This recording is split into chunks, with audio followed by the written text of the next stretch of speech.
I'd like to welcome everybody to the Homeschool Plus conference. And this session is given by Laurie Couture and Brycen, her son. Laurie is the author of Instead of Medicating and Punishing and Attachment. She's also a parenting and unschooling coach. And Brycen is her son, who is a grown unschooler. He is a vocalist and songwriter of Serenade to Darkness Artisan, and as I mentioned, the son of Laurie. Before we get into the presentation, I'd like to thank our sponsors and supporters, Homeschool Life, G3, Home Education Magazine, and of course, Blackboard Collaborate. If everybody could show us where they're from in the world. If you see on the left-hand side of the whiteboard, there's different, there's a second tool, there's a star or a sun. If you'd like to put it where you're from in the world, so we know where everybody is from, and also write it in the chat box. Tell us where you're from, what time it is where you are, what the weather's like, anything you can think of.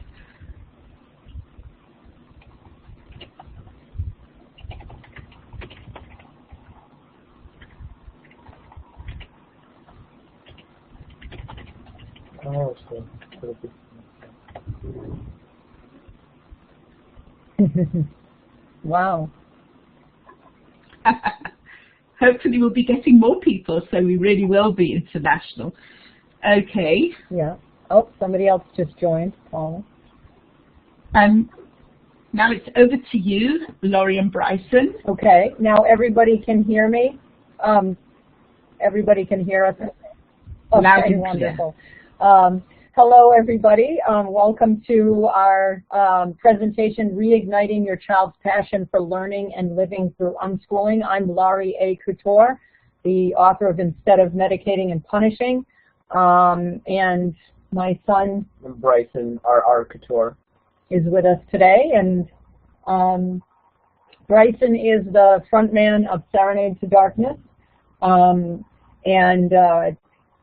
He's going to be, we're in the process of releasing a new demo, which is very exciting. He's the band project he's been working on for a very long time.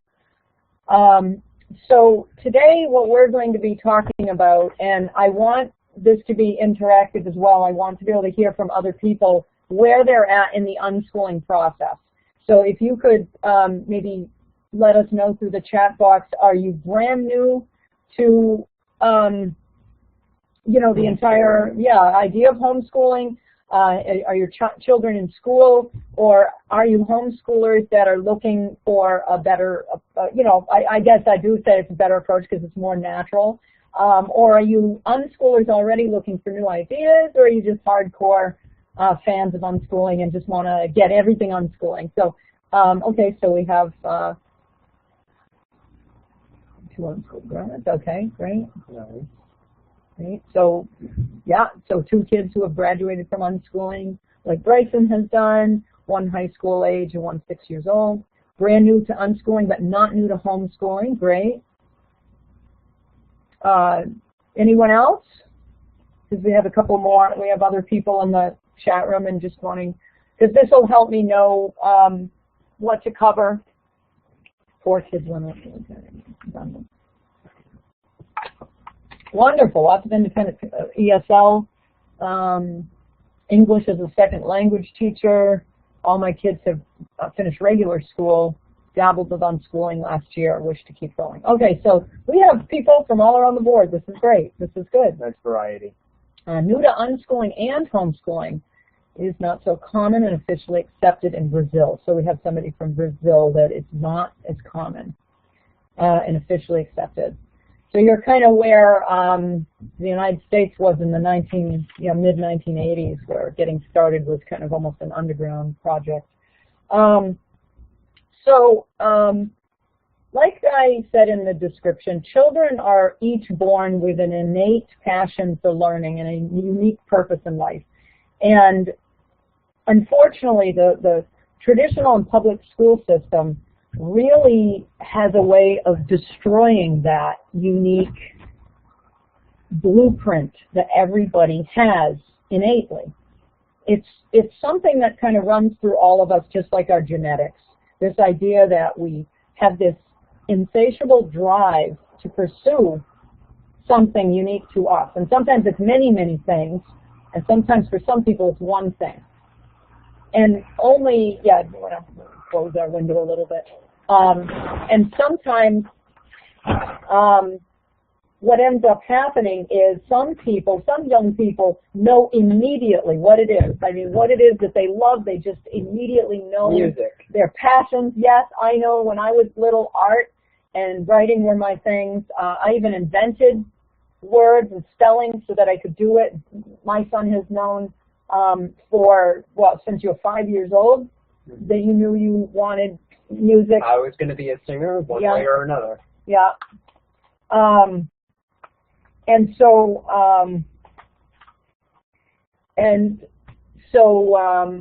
But some children, they need time. They need sometimes years to develop what it is that is their passion, because they might not necessarily know that, because it has to develop along with their developmental milestones.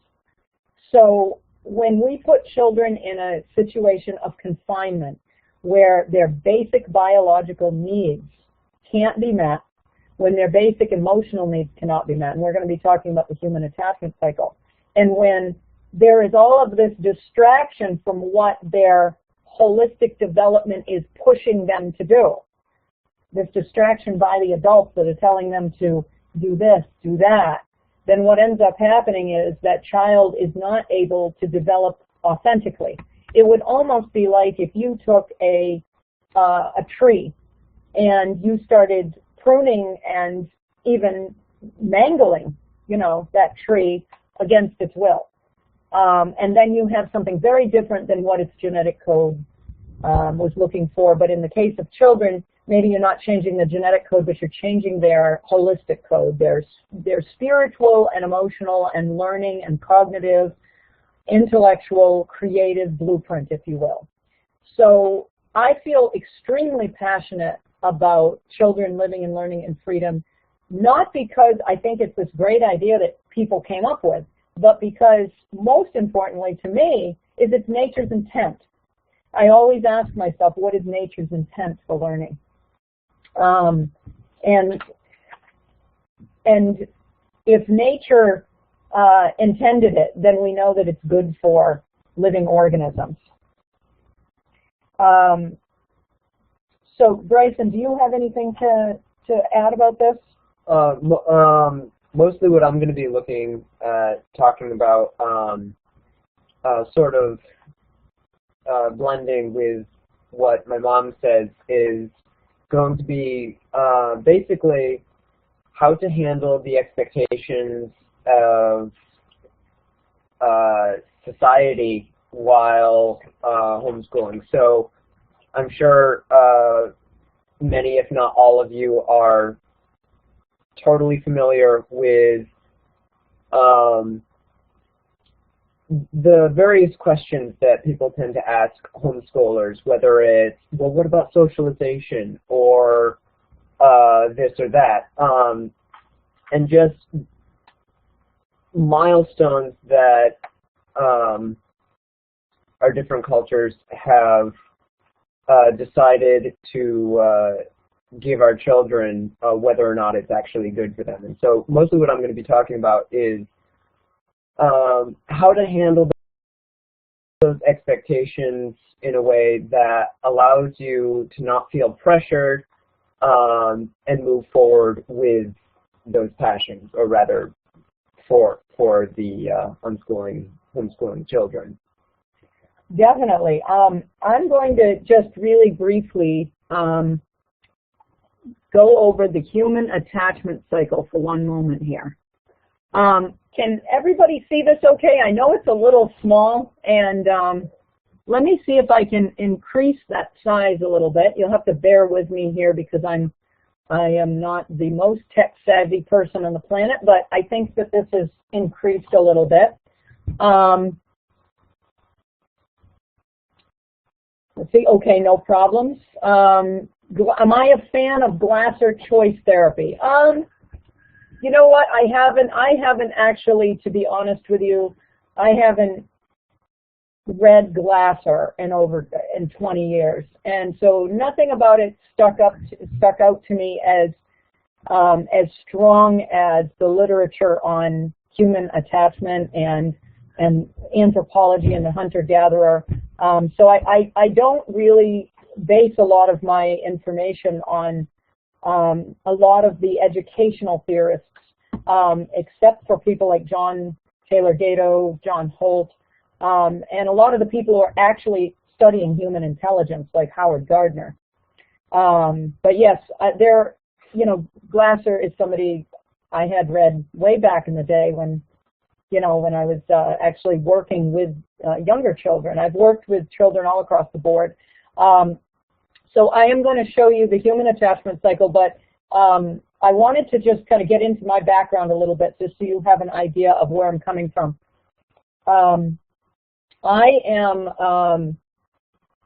I have a master's degree and a license in mental health counseling, and I've been working with children and adolescents and families for almost 2 decades in different capacities. I worked as an educator for a while.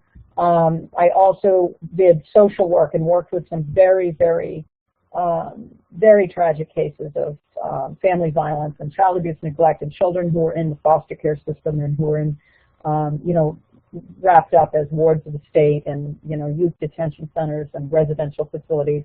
And I've been working for 14 years in a clinical setting as a mental health counselor and a trauma counselor for children and adolescents up to age 21.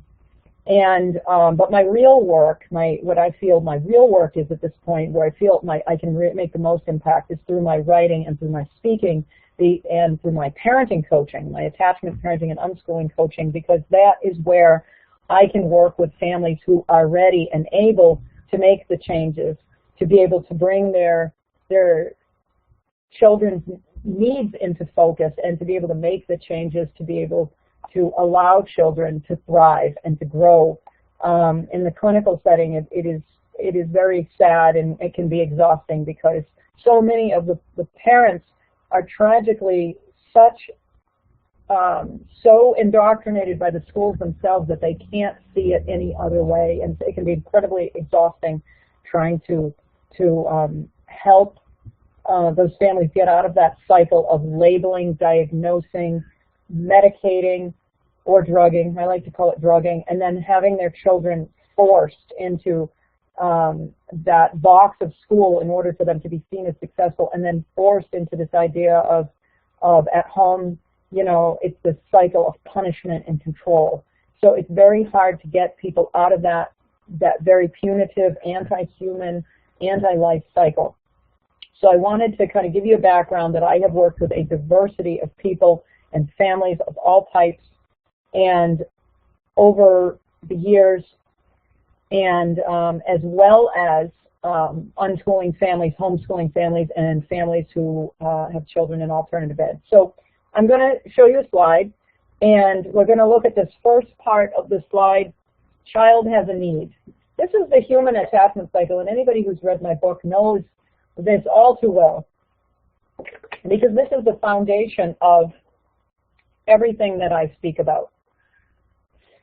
A child has many, many needs throughout the day, thousands and thousands of them, emotional, physical, some type of holistic need that helps, cause them to thrive somehow, developmentally or holistically. So the human attachment cycle starts when the child has that need. Then the second part of the cycle is when the child expresses his or her need, either through telling somebody or acting it out somehow. Babies will cry. Sometimes teenagers will be able to try to tell you, but then they'll start acting out if society won't hear them. So there's a number of ways. If a child is acting a certain way, they're probably trying to express some type of need that is either in the present or has been unmet. Now here, at number 3, is the only place that we as adults can intervene. This is where the parent either meets the need as soon as possible or is able to respond in a compassionate and sensitive way, letting the child know, assuring the child, we're going to meet this need. And when that happens, then the child feels homeostasis, which is a sense of all systems inside and out are good, feeling good. There's a lack of distress, there's a sense of calm, joy, satiation, trust, and this belief that the world is a safe place and that I matter and that I have worth and that what I need, I'm going to be able to get met. So that rather than focusing on, this idea of the world being a terrifying place, the child will feel a sense of, wow, everything will be okay. I'll be able to have my needs met. So what ends up happening is in public schools, though, is what's called the attachment disruption cycle. It's beyond the scope of this training to talk about all of children's needs right now. But if we were talking more about attachment parenting is basically just meeting your child's developmental needs in the way the children need them met all throughout childhood. That doesn't stop after breastfeeding is done. A lot of people think it's about co-sleeping, breastfeeding, keeping a boy's genitals intact, being there for your child for the first 5 or 6 years of life. It's about being there for your child for their full 22 decades of development. And ideally, attachment parenting never really ends. I mean, I don't think there's ever a time where I'm going to say to my son, you know what, I'm never going to meet your needs again. Too bad, Brycen's 20, and this cycle is, the human attachment cycle is a huge part of our day. I'm not perfect, but he knows that the majority of the time I'm going to work hard to be able to help him out through whatever it is that he needs help with in a given situation. So what ends up happening, though, is in our culture, our westernized culture, and I say this to anybody who is not living in a hunter-gatherer society. When I say our culture, regardless of where you live in the world, it's any culture that's been industrialized in any way. So anybody who's not living authentically the way nature intended, which is basically living in a hunter-gatherer society, living off the land in small tribes of people where children's needs are paramount, we're all living in this culture of industrialization.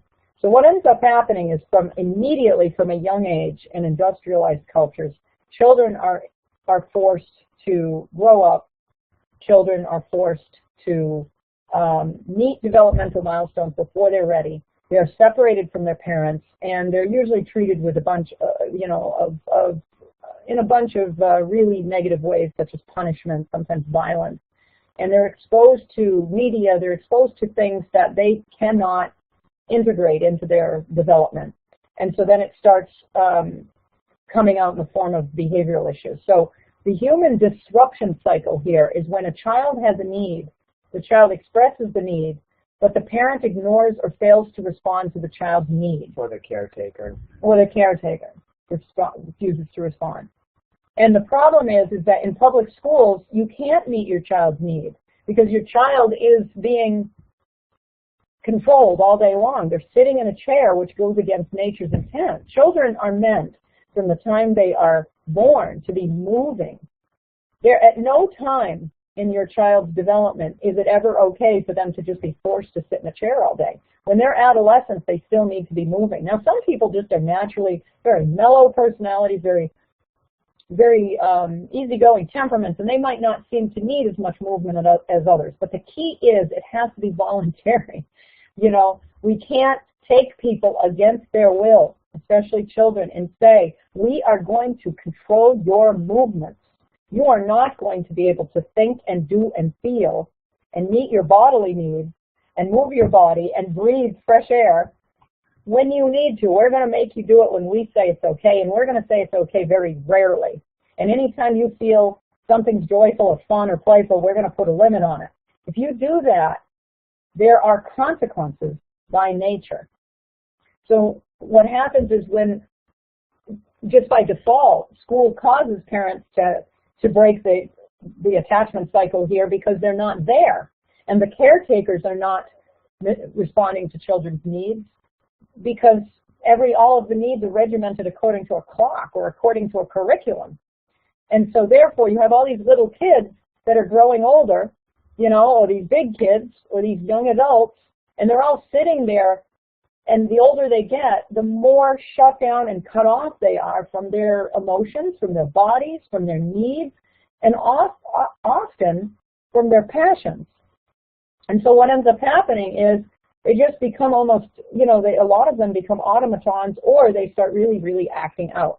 So as we can see here in number 4, when the parent ignores or fails to respond to the child's need, or when the caretaker, as Brycen says, in the case of schools or whoever's caring for the child fails to respond, then the child feels intense distress.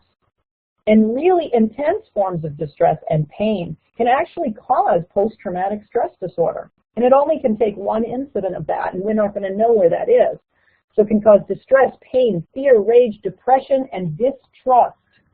So therefore, what actually happens, and I don't have time to get really into this, but this is a neurological damage that happens to children when this happens too often or an extreme cycle. Because the brain starts releasing large quantities of cortisol, epinephrine, and norepinephrine, which actually alter your child's brain. It reorganizes the brain from how it was supposed to be into a whole new way of being that tends to be very high anxiety, hypervigilant, or very, very shut down, or very aggressive. So to me, unschooling is a very serious topic because it's the only situation that I have seen education-wise or learning-wise where a child's needs can be fully met at all times. And I'm not saying relaxed homeschooling isn't a great thing as well. But the key is with unschooling, a child can be as structured or unstructured as they want because again, it's based on their needs. And it's not about following a trend or anything so much as that. The place we're coming from is unschooling in this way allows you to meet your children's needs as opposed to putting them in a situation where their needs can't be met. Exactly. So I was trying to find something here that a slide here. So I had a slide of Brycen and I when he was 11 years old. Some of you know our story. As I adopted Brycen when he was 11 years old. He came to me from the foster care system, and he had been in multiple schools, multiple types of schools too. And most of what Brycen experienced in these schools was a lot of punishment and a lot of force, and it completely destroyed his natural unfolding with literacy. Although he was a very, very, reading at the adult level at a very young age, writing was extremely, he was at odds with writing because he had been forced since, preschool to be writing letters and writing things. And so... You said that when I was actually writing, it wasn't like, as far as, the quality of writing, it wasn't bad. It's just, no, to this day, I struggle to put my thoughts on a page. But he does phenomenally, though. That's the thing.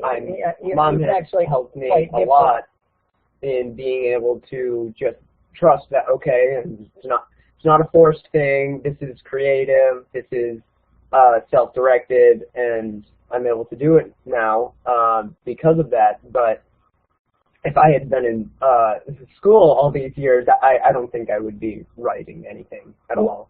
At this point, I write songs, I write poetry, I write short stories, longer stories. I have, how many pages? You wrote that manuscript when you were 14? Yeah. Which is huge. And he also writes tabletop gaming modules like Dungeons and Dragons, Pathfinder. So he writes these whole modules. And so he's being modest here. He's actually a very gifted writer. But when he first came to me, he didn't literally want to write a sentence. He was so turned off on it because not only were they forcing him, but they were also, whenever he was resistant to it, they would just up the ante of the force and neglect and abuse that they would inflict upon him, which is just a common practice in school systems, tragically. And so for the first 8 months that we were together when he was placed with me, we weren't allowed to homeschool because of state regulations until the adoption is legalized in court.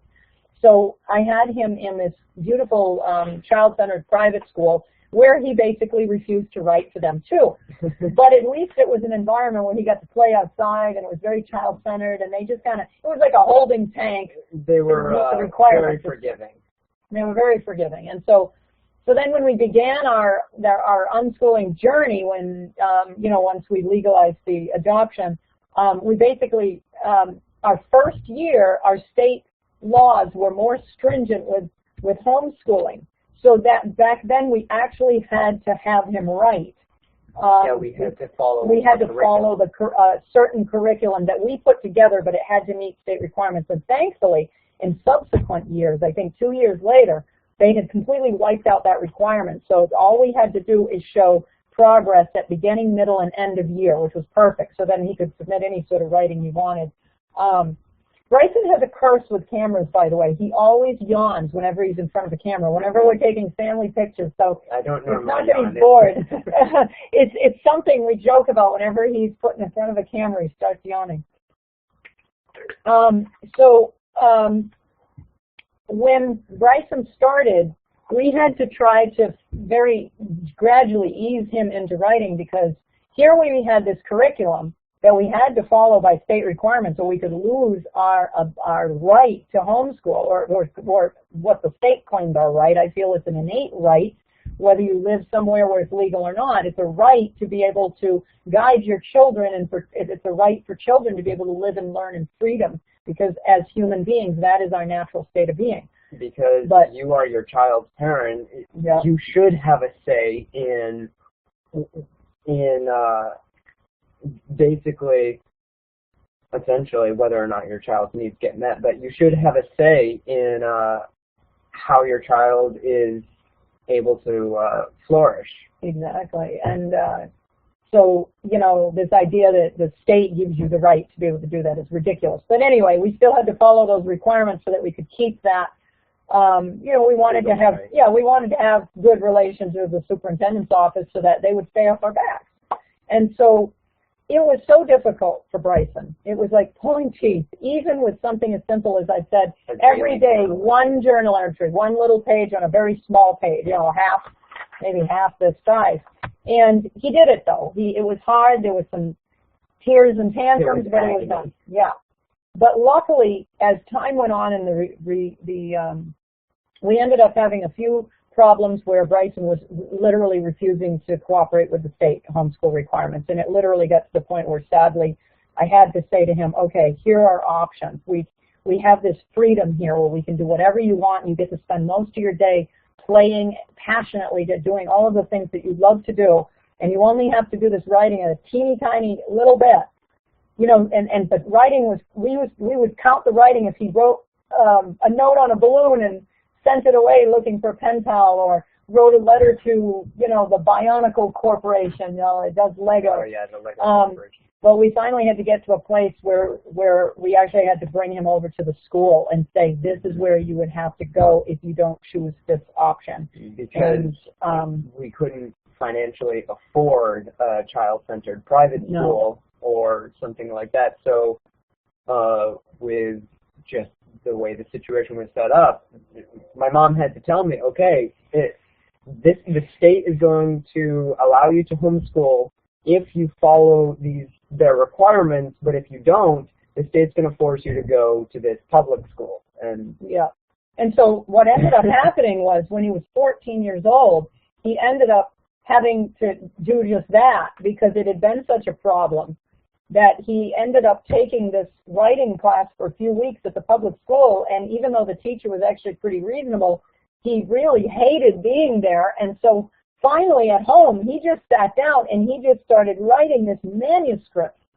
And we brought it all back to him being able to discontinue that class so that he could do, you know, the writing piece of the unschooling as well. And for 2 years, from ages 14 to 16, he wrote this amazing story that ended up being like such a backdrop to other things that you've done.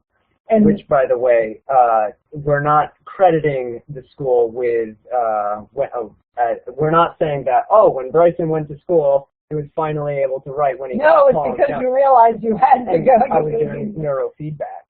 Oh, that's right, as well. Type of neurofeedback neurological therapy, right? Well, it wasn't because of the school. It was when you realized it was either the school or this, and you finally realized. Neurofeedback helped. Yeah, that's true. He was also doing neurofeedback, which is a brain training program that can actually help kids that have some issues. I want to move this along a little bit because I wanted to just give you a background of where we've come from. So from that point, Brycen really was flourishing in all areas, and his first year, even though he had the struggles with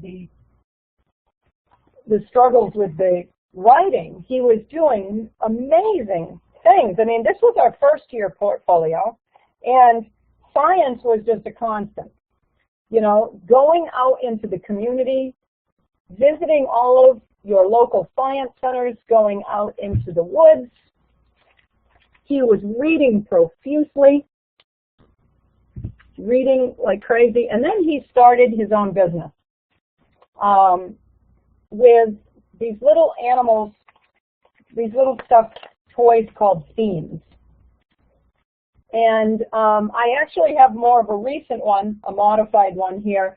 All the ones he did before are put away in a safe place because we had a move a few years ago, so they're still boxed up. But I want to show you a slide here of when Brycen was in the paper. Do you see it here, Brycen? With some of his themes when he was 12. So he started this business completely on his own. It says here themes were invented, you see, May 11th, 2006. And Brycen did all his own bookkeeping. This was completely all on his own. And he listed which themes were selling the best to which types of people. He was in all kinds of media. The media did a couple stories on him. So he was a pretty busy young people. We also did a lot of community service. Here we are at a Martin Luther King Jr. rally to rally for human rights. We did some, Brycen spoke at a conference for children's rights in Chicago with me. So there was just Brycen joined the theater. Which also led him to his passion for, which also allowed his passion. Reignited my passion for music. And we took a lot of community groups with 4-H. We're fortunate enough in our community where we have a lot of science centers and chess groups and events. There are endless amounts of events in our area. And so we were constantly involved with all of these places, all of these events. We joined homeschool groups. We went to presentations. We went to all kinds of places where Brycen could do physical activities. We visited all the historical areas in our community. So unschooling is not a technique. Unschooling is about your child taking his or her passions and interests. And let's say you don't know what their passions and interests are because maybe they haven't developed them. You want to really, really give them that space to be able to develop that.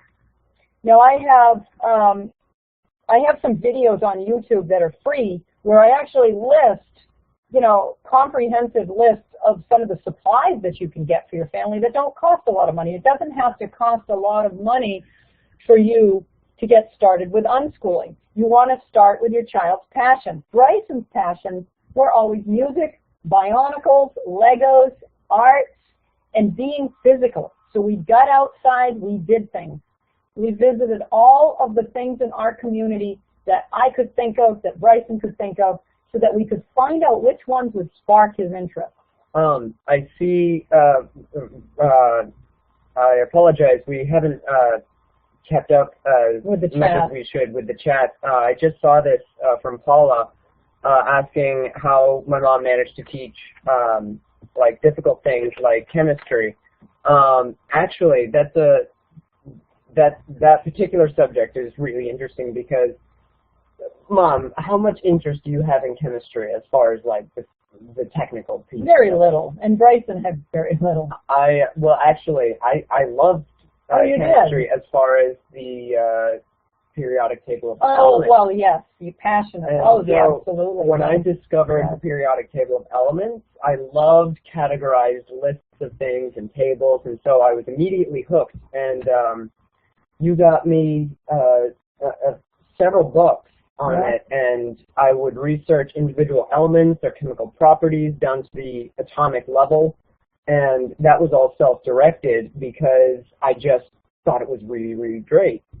Now, for a child who's not interested in that, that's something I'm totally not interested in. Okay, I was not interested in,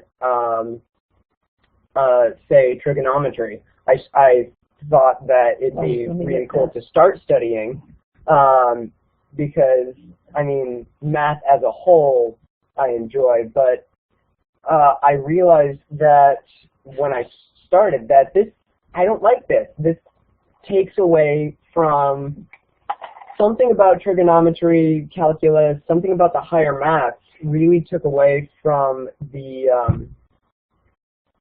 there was a good feeling that I would get when researching or studying something like chemistry that I didn't get when trying to study trigonometry or calculus. So I just stopped because really it has no impact on my life one way or another. However, because we were expected to teach the maths at the different grade levels because that's part of our homeschool requirements, what we did do is... I did as much as was required. You can get videos online for subjects. So, for example, if like you said your daughter, you don't think that you could teach chemistry to your daughter, this particular series, I think it's called the DVD Tutor series. I don't know if they have sciences too, but I know they have the math. So this was an area that is not my strength, math, but obviously we had some state requirements. Brycen had very little interest in certain structured maths, but he was able to follow these DVDs very easily because they're very step-by-step. And so that was a choice our family made. Some families choose textbooks. A lot of people like the Saxon math. The key, though, is the key, Paula, is that it's not about teaching. Unschooling is not about forced learning at all. Let's go back to that human attachment cycle for a minute. I'm just going to put this up here. Okay, so nature's intent for all children is for children's needs to be met on the holistic level. We don't have any need for chemistry or trigonometry. Now, if your daughter has a passion for all things chemistry, like my son did with the periodic table, then she's going to come to that as long as you expose her to books, materials, science, opportunities for her to explore science. You can go to labs. You can even sometimes you can even use like your own colleges. Sometimes the local colleges will have open houses, and you can talk to them about possibly visiting some of their labs. Sometimes local public schools will let you do that. The key is you're focusing on the need that your child has. So if your child is being forced into a subject because you think she should learn it because that's what the public schools have been telling you you're supposed to do and that's what learning is, then what ends up happening is instead of your child feeling homeostasis, calm, joy, satiated trust, and a passion for learning, your child's going to be feeling distress, pain, fear, rage, depression, and distrust. And to be frank, she's going to despise chemistry. So, and this applies to all subjects. All subjects. Brycen despised writing. To this day, Brycen is damaged in the area of his innate passion for writing. He is clearly very gifted at it. And had he been left alone until he was 14 years old, that would have turned on at some point. It didn't turn on for him until he was 14. But had he been left alone and allowed to pursue that, watching me as a writer, because I'm a very prolific writer, so he was watching me write all the time, the key was he didn't see a lot of need for writing, and so therefore it didn't click for him why he needed it. So your daughter needs to see a reason for chemistry. So if you expose her to chemistry in the world and out and about, then you will see if she's drawn to that or not. If she's not drawn to it, then I would say leave it alone. There's no need to be exploring chemistry if she's not ready for it. Now that being the case, if your daughter wants to be a scientist, though, then you'll have to let her know that chemistry is something that will be required of her in college classes. She can learn all the chemistry she wants in a very short amount of time by getting some high school or college level books on her own and studying it, and collaborating with people in the community to try to get her exposed to maybe some of the chemistry sets. I mean, you can go to any child-centered, one of the, not the big chain stores, but a lot of times communities will have like a local toy store that sell a lot of scientific, kits that you can get, chemistry kits and science kits. I also saw someone mention Khan Academy. That's the Khan Academy is a great resource. But what I do is I recommend that kids really stay off the media. That kids really go out and do this stuff in the community rather than spend the time on the screen. Do you want to talk a little bit about your media situation and what you said to me when you were 12 years old about the media? Yeah, well, I remember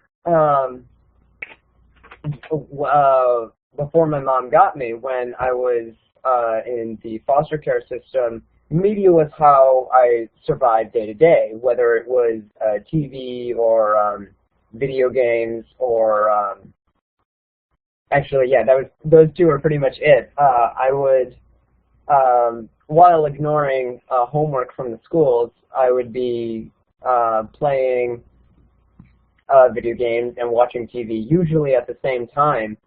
And so by the time my mom got me, I was very, I'm going to say, addicted to these forms of media, because it was a complete and total escape from the real world, which is what I needed at the time. And so when my mom first got me, she explained, we really don't watch TV. We don't watch TV. I didn't have it. We had a television set, but there was no cable. Well, when you first got me, for whatever reason, we had cable from some source. And there was free cable when we got in there, but that was like, a couple months it was there, but we didn't. You let me watch one episode of something, and then after that, I just... Because we agreed upon it. One episode, and then I didn't really want to watch TV after, because you were so great about just giving me the opportunities. Yeah. Okay, today we're going swimming, or today we're going sledding, or today anything outdoors, and it just filled up my time, so I didn't have time for TV. And as far as video games go, for a while, we were actually, we would set aside some time in the day to play some video games, whether it was one thing or another. And Mom would always tell me, wow, you look really glassy-eyed after a while. And so I just kind of zoned out. Within minutes, yeah. And then one day, you went to a training, and I went with you. Yeah, let me explain that. One of the ways to get started, because I was a single parent, is that I actually had to take Brycen to work with me And that included when I had to be at trainings and conferences, he had to come with me. And so he had to attend this professional in-service conference that I had to attend for CEUs for my license, where they were talking about a variety of subjects. And so he actually wanted to attend a lot of those with me. And they were discussing, there was a physician, a neurologist, I believe he was. He was a physician that I believe dealt with the brain, so I assumed he was a neurologist, who basically was talking about the effects of video games on the human brain. Mm-hmm. And that I was at this conference and paying attention to what was being said, and at the end of it, I said to my mom, because I decided I don't want that to happen to my brain. I want to be aware throughout my life and not compromising it. So I said to my mom, don't let me play video games. I know for a while I'm going to be asking for it because I'm going to want it, but don't let me. I really don't want that. Yeah, what would happen is when I started noticing, when I knew that there was a problem, is when Brycen first came, like I said, we had cable on a technicality. I did not pay for it. It was a mistake where they were routing it in to our new apartment because I had just moved into this place that we were at very temporarily. So after that, we haven't had cable in almost 10 years. And so TV was never an option, but I've always been a big video game player myself. And so what had happened was I filled our days with all kinds of fun activities, but what I started noticing is that more and more Brycen wasn't playing as much at home. When we were home, he wasn't doing a lot of the dramatic play because he kept hovering around the TV screen, always wanting to play the video games. So finally, we talked about it, and then eventually we agreed, let's put video games to be just on the weekends. So then it was the same problem, though. At first it worked. At first it looked like it was going to work out well. I just kind of be fiddling around with the toys, not really playing. That's right, waiting. Wait for the time. And so then we said, well, what about if we do it 1 hour a day on a Saturday? And so we thought that would work. And at first it started to work, but then for hours before that, Brycen was hovering around the TV, and he kept saying, Mom, is it almost time? And he'd be outside kind of barely pedaling his bike, really waiting. And then after, when he would be on the video games, he would just be like,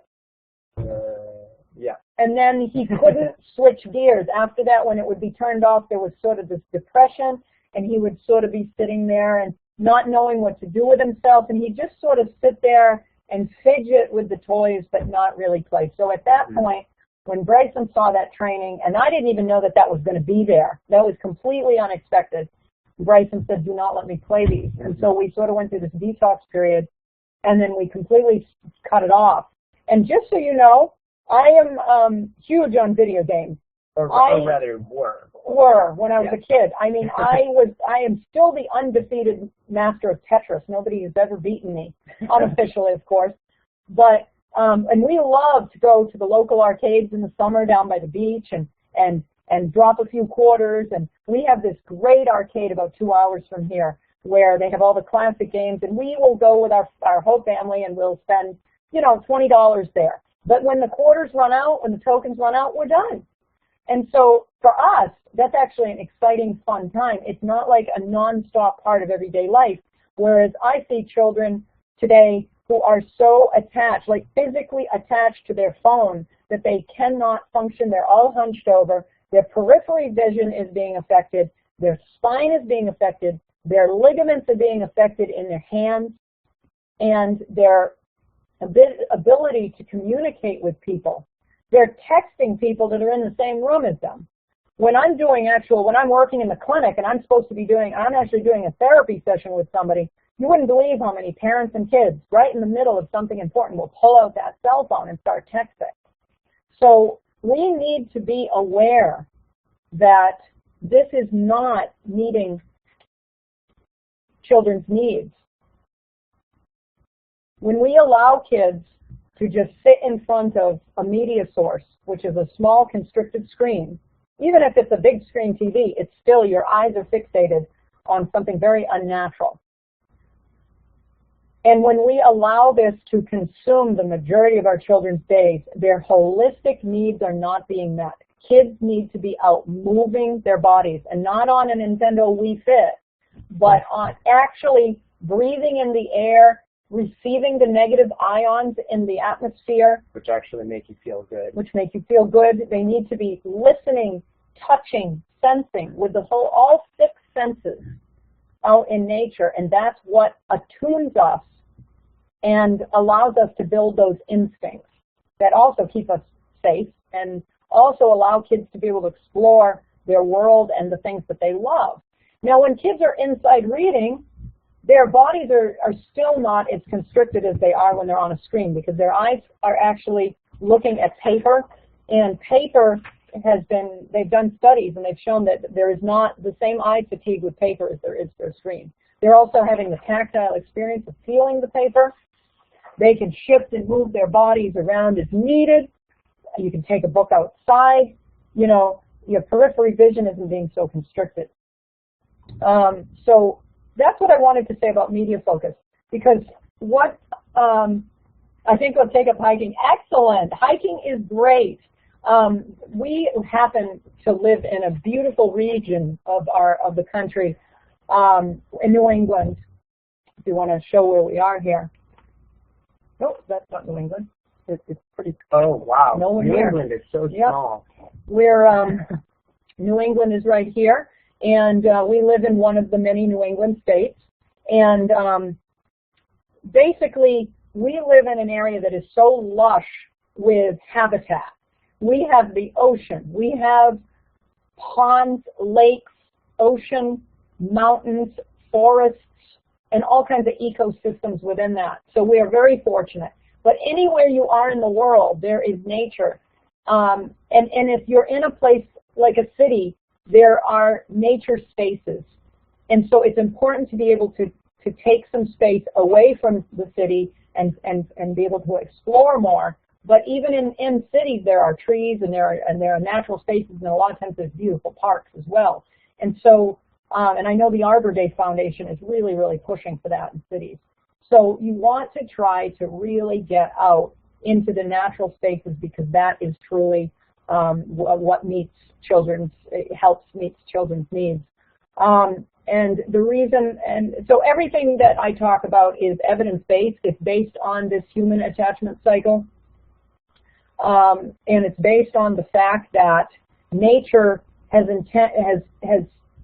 endowed us with certain capabilities, but we need certain conditions in order to make that. Brycen, you keep taking the notes. I wanted to talk a little bit about community service really quickly too, because unschooling gives us a chance to be able to help the community. Brycen and I worked on a committee to help restore this theater. As you can see here, Brycen, when he first came into my life, the Ioka Theater was still actually playing movies. But then in December of 2008, the Ioka was finally closed for the last time. It has quite a history. It's got quite a interesting history. And so we worked on the committee for several years to try to restore this theater, and Brycen and I were actually the marquee managers, where we would put up these letters here, which are actually quite large in real life. They're about I don't know, this big. And so unschooling allows you to be able to involve yourself in all kinds of volunteer services. But mostly importantly is Brycen was able to follow his greatest passion, which is music. And this is Brycen's current. This is not the demo that's going to be released, but this is his album, the first album that they put out, Serenade to Darkness. And so Brycen got involved with music when he was 12 years old with me, and he started performing publicly when he was 14. And again, unschooling allowed him to start out by joining choruses. And unfortunately, we don't have any photos up right in this moment about that, because I have to get into my archives. But when he was 14, he ended up joining a total, eventually, of 3 choruses, which he would have never been able to do if he wasn't unschooling. And so he was able to fill his life with all things music. Brycen learned how to play the piano, the acoustic guitar, the electric guitar, and most importantly, he was able to develop his voice. He was able to songwrite. And then at the age of 17, he was able to develop his band, Serenade to Darkness. And he started performing at a young age of 17 with Serenade to Darkness as by himself, and then he ended up with his guitarist. And so the two of them together were touring around the area. Let's see if I can find another photo. Is Sid? He looks like a young Ozzy Osbourne there. Here's one of the later performances. And so we were able to find the kind of a hub, one of the places, a music club called the Stone Church, because I guess in the 1800s it used to be a church, so they call it the Stone Church, has had some legendary people play there. The Stone Church loved Sid, Serenade to Darkness, and really they did a lot of shows there. So unschooling allowed Brycen to be able, and his band, to be able to do interviews with the media, to be able to perform late night, to be able to do all the things that you can't do when you're actually, sitting in school and you've got homework and there's all kinds of expectations. One of the biggest gripes that a lot of my adolescent clients that I work with say to me is that a lot of them are stricken with incredible depression and anxiety because of the expectations of the school. They're relentless, and they have no time to pursue anything that they enjoy, and if they do pursue it, it's always a very, very tiny amount. And so I'm seeing an influx of younger children who are being diagnosed as ADHD because they can't keep their bodies still, which they should not be able to do. And then there is an out-of-control epidemic of children feeling suicidal, homicidal, depressed. They're cutting their bodies. They're feeling high levels of anxiety, and this is all just from the school environment itself. Not even the pressures at home, which a lot of the kids are dealing with additional abuse and neglect at home, or punitive parenting, and all kinds of stresses of living in industrialized culture. So we really are, yes, we are going to be wrapping up. Is there anything else you would like to say, Brycen? Oh, no, I think we've covered everything. So too. Pretty much, just I guess my last note is, as far as handling the expectations of state requirements or society, just trust your child. Trust your child's needs. That's right. In the right direction. Put your child first, and also get involved in your community, and especially find out your state or your country's homeschool groups. And go to as many homeschool groups as you can, so that you can, expand your networks. Because as your child meets more friends, they'll be exposed to more interesting things. Thank you so much for joining us. We're so happy to have you. And please visit my website, laurieacouture.com, and you can find Serenade to Darkness on Facebook as well. Thank you very, very much, Laurie and Brycen. It was amazing. It's such a pity we don't have any more time. We've run out of time. If everybody wants to go along now to the keynote, I'll put the link up again. That's the link for the keynote. And thank you once again. That was amazing. I'm going to stop the recording now.